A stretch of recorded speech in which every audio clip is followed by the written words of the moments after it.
नारी शक्ति वंदन बिल इसको लेकर आज प्रेस कॉन्फ्रेंस बुलाई गई है।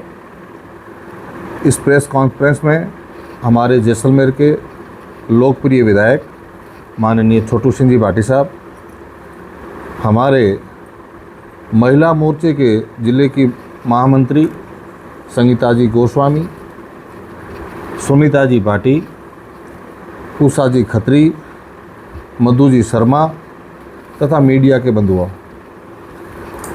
आज हम एक अत्यंत गंभीर विषय पर इस प्रेस के माध्यम से जनता के सामने अपनी बात रखना चाहते हैं। नारी शक्ति वंदन बिल देश की माताएं, बहनों और बेटियों को राजनीति में सम्मानजनक भागीदारी देने का ऐतिहासिक प्रयास।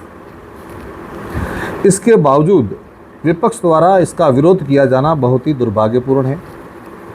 यह बिल महिलाओं को लोकसभा और विधानसभा में 33% प्रतिनिधित्व देने की दिशा में एक मजबूत कदम है।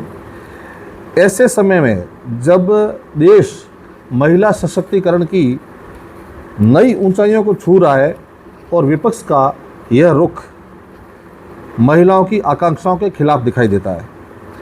नारी शक्ति वंदन भारत की माताएं, बहनों और बेटियों को राजनीतिक नेतृत्व में सम्मानजनक भागीदारी देने का संकल्प है।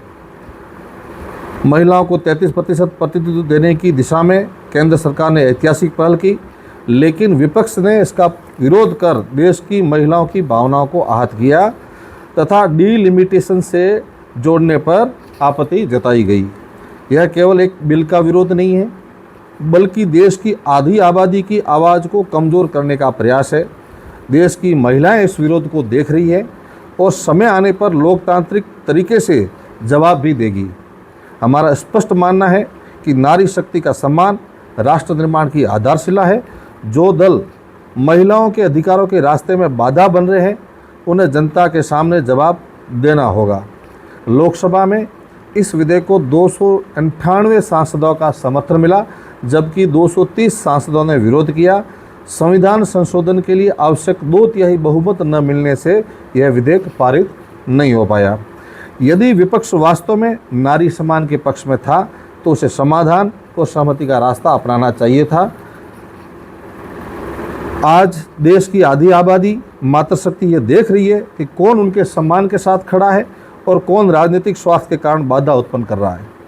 हम जनता से कहना चाहते हैं, नारी शक्ति का सम्मान हमारी सर्वोच्च प्राथमिकता है और हम इसे हर हाल में आगे बढ़ाने के लिए प्रतिबद्ध है।